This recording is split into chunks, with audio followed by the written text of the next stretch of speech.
topic of that will be clinical integration.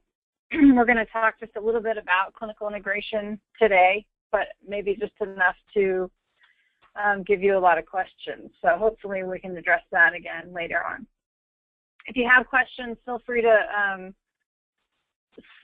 either speak out. Looks like there's about 13 or 14 people on the phone. I know sometimes on conference calls it's hard to talk over each other, so if you want to say something and are not finding a way to get your voice heard, if you could just let Carrie know through the chat box, and we can make sure we make time for you to ask your questions. That would be great.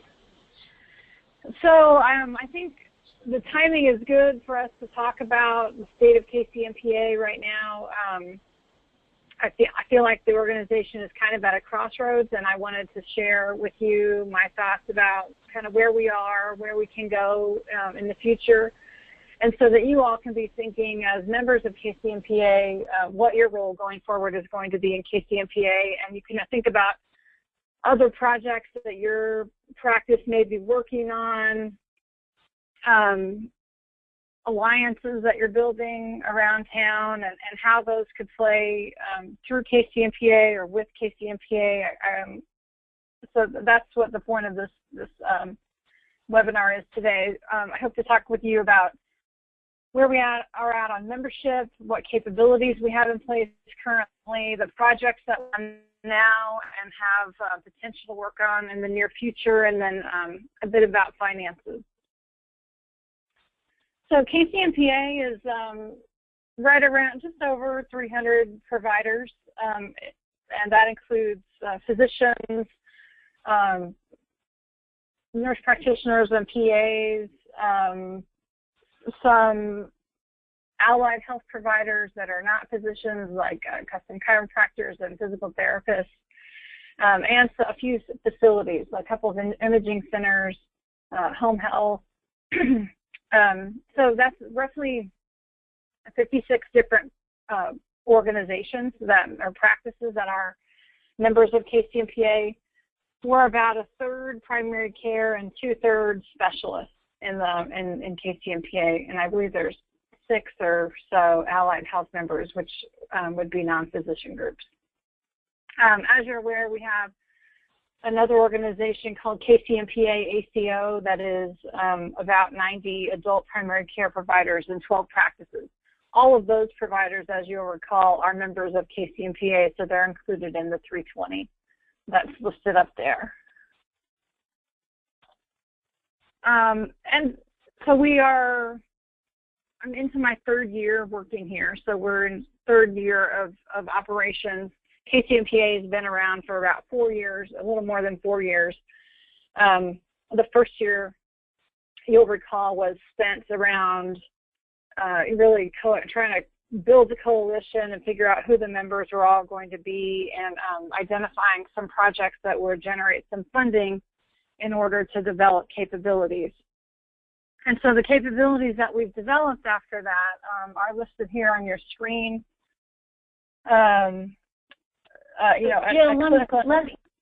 Jill, let me interrupt you for a second. I don't think the slides are advancing.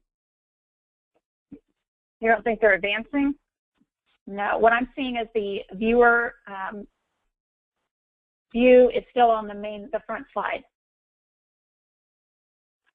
Okay. Are others seeing the same thing? If someone would type in the chat and let us know what you're seeing, please. I'm just still seeing slide 1. Okay. So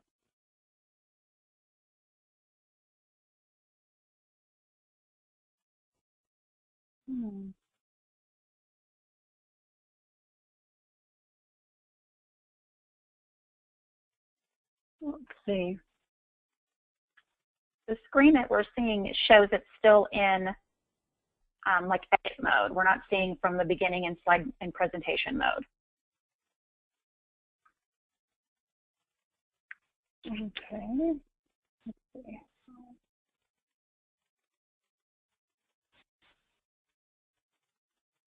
Does that change anything for you? Nope. There. That got it. We're on capabilities now?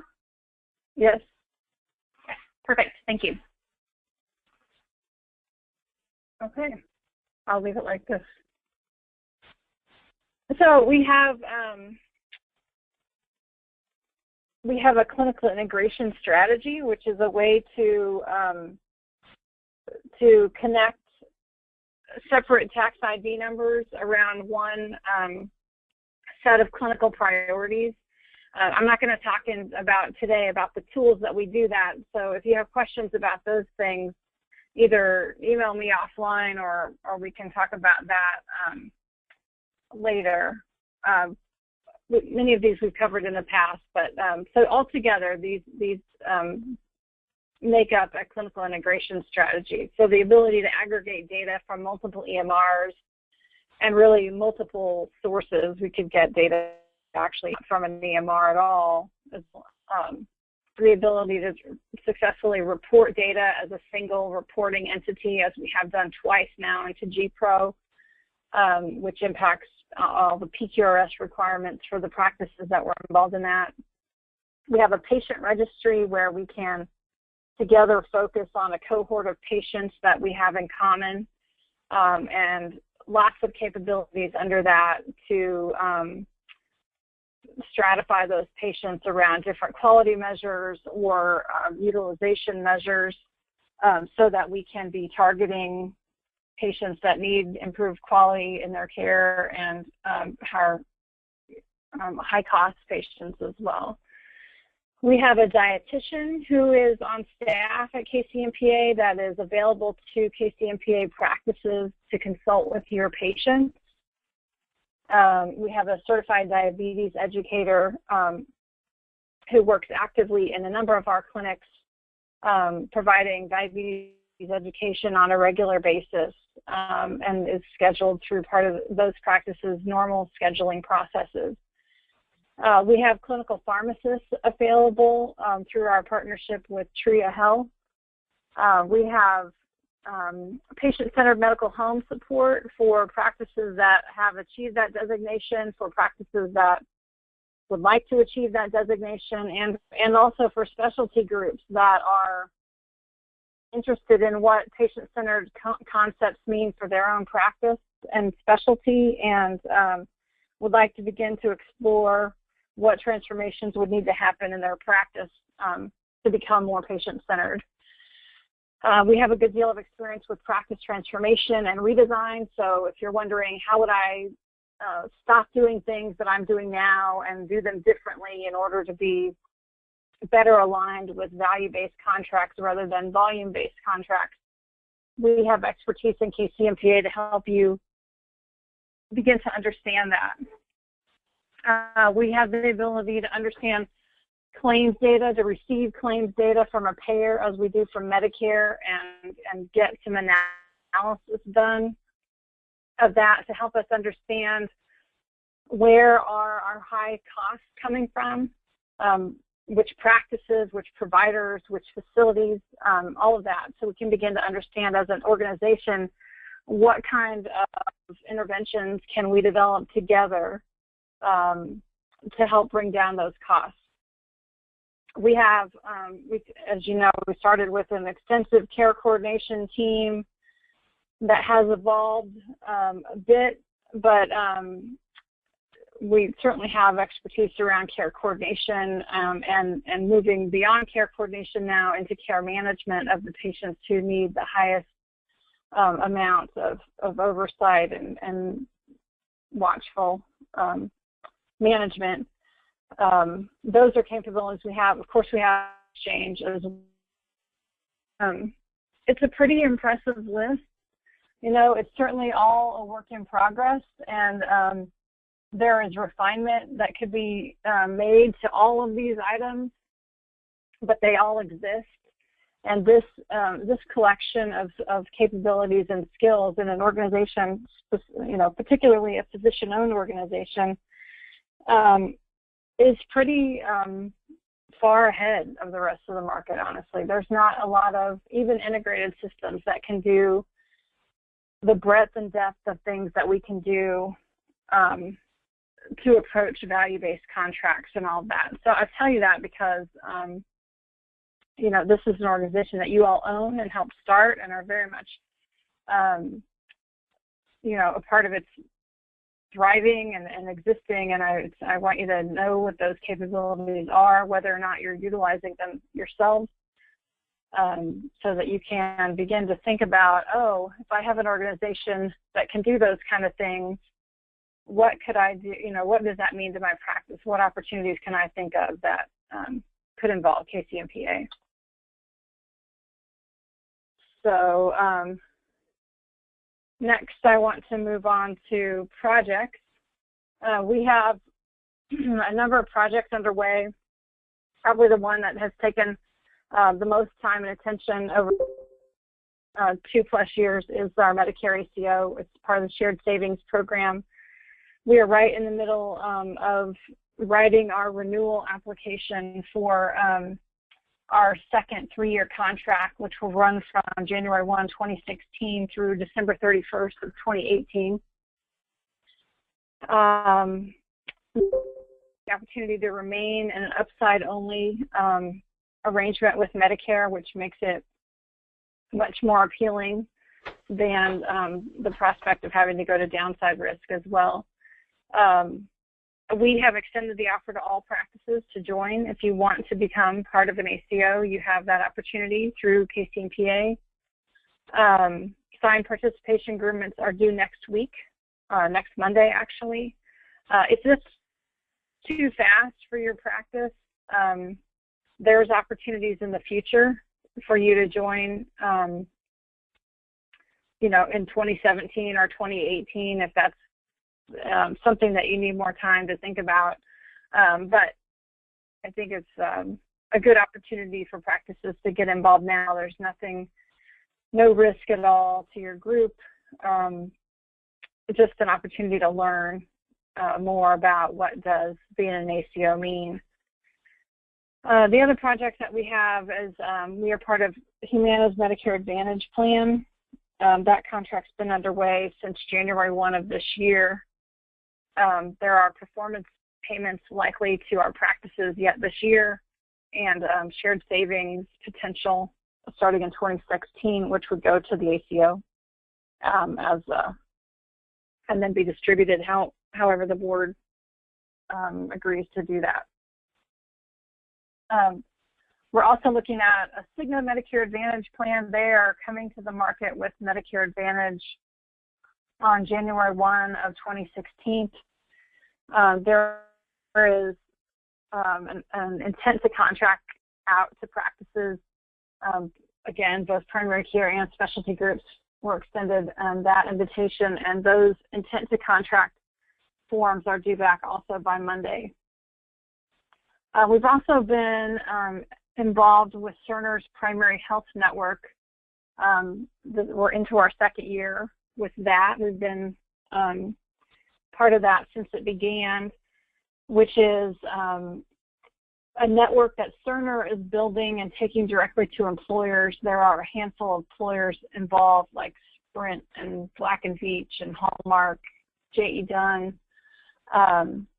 The number of employers, I think, has doubled for this second year, and those are paying for taking care of those employers' employees. And the next phase of that, as my understanding from Cerner, would be to add specialty groups to that, and they're very much looking to KCMPA to help figure out how would we do that. So I'm going to talk some more here on my next slide about some potential proposals, and there is one relating to that in particular. So KCMPA has, in addition to those 4 projects that are underway and we are continuing to manage on a regular basis, we have proposals out to the whole list of organizations on the slide that's in front of you now. Since CMS has announced their intentions to push payment to alternative payments away from fee-for-service. As you would expect, the commercial market is responding to that, and we've had a lot of interest in the last 60 days in hospital systems, payers, employers even, wanting to build clinically integrated networks, and which would mean aligning community physicians with health systems, hospital-owned physicians, and the facilities themselves towards some common clinical goals. And nobody has very much details or how they would do it. But at this point, the conversations are all around who would we align with and how do we do this? Who knows how to do it? And I think the community is understanding that KCMPA has quite a head start on the rest of the community on how to do this. And so we've been contacted by all the health systems I've listed on this slide about how could KCMPA be part of their clinical integration strategy, which is just a tremendous opportunity for independent physicians, because that is going to be how you maintain maximum autonomy. If you are part of a system, as KCMPA is, that could connect to many clinically integrated networks, then you maintain the maximum flexibility to do business and practice wherever your physicians want to practice. I think that some of the proposals around clinically integrated networks that are being rolled out are feeling to some of the providers like it's exclusive, and it doesn't have to be exclusive. And KCMPA is a way for independent physicians to maintain the maximum autonomy with their business. So I think it's great news, incredibly gratifying, finally, after we've been doing this for so long, to have people, understand now what we've been trying to do and what we've been building and what the capabilities we have in place could mean for a bigger, broader, community-wide, even regional strategy down the road. So we're talking a lot with North Kansas City Hospital, Shawnee Mission Medical Center, KU, and Prime about how could we align, probably using KCMPA's platforms, connecting those in some way. And those are fairly preliminary, but they have dollars tied to them. I'll talk more about that under financing, but it's important for you to know that strategically all of these systems are understanding what KCMPA has put together, and there's a future for that. I've talked a little bit about Cerner and their interest in moving beyond primary care in their primary health network to specialty care. And I've submitted proposals on behalf of KCMPA to, in one way or another, on all of those projects there, to have KCMPA be a part of the next chapter for those hospitals. And for the hospitals, it means connecting the care that happens in their facility and their employed practices to community physicians. And for us, the next step is taking what we've learned with primary care and taking that on to specialty care, so that we get closer to the full multi-specialty system that you would need to entertain broader contracts with payers and employers. So I see a nice alignment starting to happen, and I'm pleased that we're where we are. So the next slide I'm going to share with you is advancing, and this is kind of the crossroads slide. KCMPA has been living on advanced payment dollars from CMS since February of 2013, and those dollars are going to run out in August. So we are looking at funding beyond that. And there are it's short-term, long-term plans, lots of those. Probably, well, I guess the shortest term is how do you get to August 30th and then to September 15th. So it's my intention to talk with the Finance Committee about utilizing KCMPA funds as some short-term funding for the rest of the operations. If you've followed the finances very closely, you might recall that KCMPA ACO is the organization that carries most of the costs and the expenses because that's where the funding came from. But utilizing KCMPA funds, which largely are from membership, initial fees, and generally aren't used for anything else. We could utilize those for to buy another month and change of operating capital. We have the payment will come from consulting contracts based on the pending proposals that I mentioned in my last slide. And I'm very optimistic that we are going to land some of those contracts.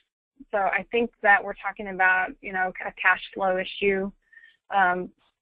So it's just a matter of figuring out how do we patch that together using cash that we have on hand, funds that we could raise fairly easily, and then, maybe some short-term, long-term consulting contracts to get us to the point where we have shared savings from our Medicare contract or from our Medicare Advantage plans, which could start as early as first quarter of 2016. The only thing I haven't mentioned on here is the possibility of membership fees. We've had a number of members ask us when, how long we're going to be able to be a no-dues organization, insinuating that they felt like it was time for a sophisticated organization to put in place some kind of a dues structure. So I've looked at that. We're not looking to fund the entire operation on membership fees. I don't think it will require that, but that's something I'd like y'all to think about it and give us some feedback on whether that's something that you would be likely to entertain or absolutely not. So maybe we'll do a survey after this webinar, and so I can start to get some feedback about how groups feel about that.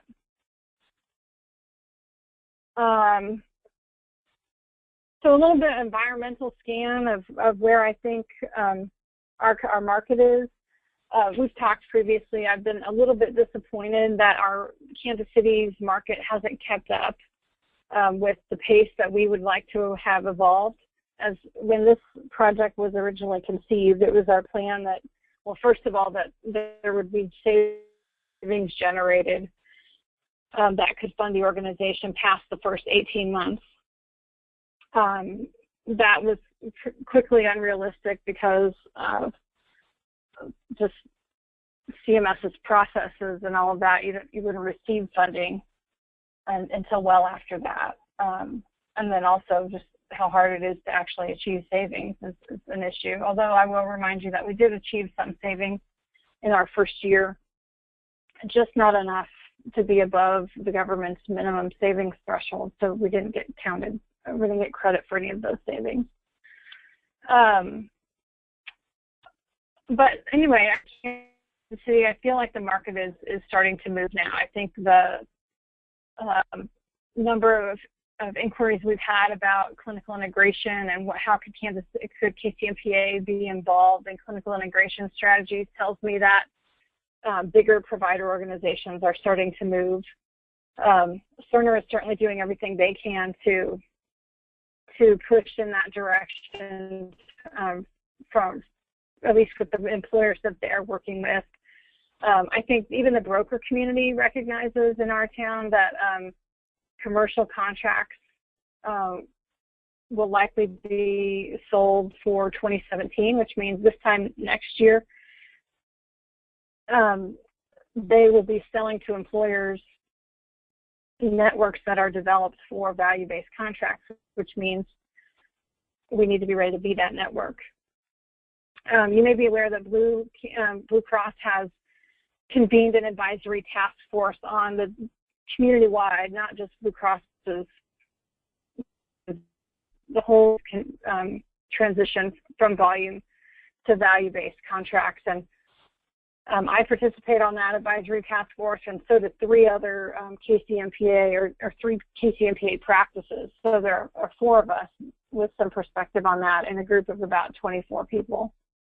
So, and I talked, I think, enough probably about the clinical integration network development that is underway and is moving, I think pretty quickly. I've seen some pretty aggressive timelines on some of the hospital proposals that I've been shared. So I think KCMPA has a ton of potential. I continue to believe that we have more capabilities in place than anyone else in town. There are a lot of people who know what they need to have in place, and they may have a plan for how to get there. But in terms of having something actually implemented, no, there's no doubt that we're farther along than just about any other multi-specialty enterprise in town. I think independent physicians are very valuable, and if you're, in your practice and feeling isolated and not getting that impression, I want you to take heart, because I feel like there's a renewed understanding of how valuable independent physicians are as health systems and even payers are looking at clinically integrated systems and where patients come from. I think there's a great understanding of how important independent physicians are in the whole equation. And it's always been true my whole career, but it's even more true now than ever before that we are far stronger together than individually. And so I wanted to spend some time today to talk with you about what the capabilities are of KCMPA, because you may be getting proposals or being contacted about something in your specialty that feels, pretty small and, isn't something that, is a whole system-wide thing. But I want you to know that there's a lot of potential for you to connect with other entities using KCMPA's capability, even if not all of KCMPA is involved in that. There's a lot of flexibility and a lot of nimbleness that's in our technology platforms and all of that. So if you don't fully understand that and you need some more information about it, I'd be happy to sit down with you in specific and talk about what those are. But there's a whole lot of reason for you to send, any of your clinically integration strategies or connecting to anybody on from a data perspective through KCMPA. So let's talk about that. And just to remind you that KCMPA is your company. It's owned by the members. And so this isn't, strangers. We are you, you are us. So just encourage you to support what we've built here, be proud of it, and then let it work for you. I think that's my last slide. So if there are some questions, I'd be happy to answer some, or just thoughts, whatever's on your mind.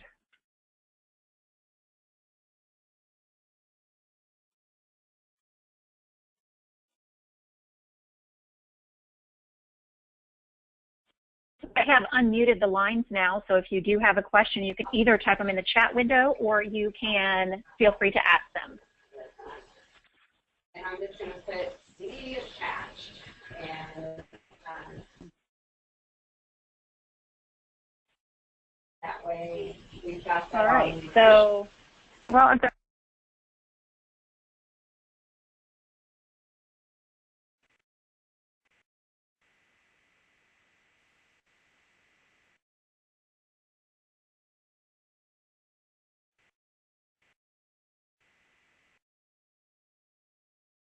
y'all taking the time?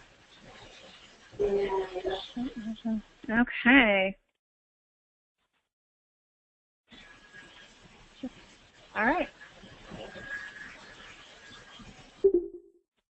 Thank you so much. Have a nice day, everyone. All right. For your appointment.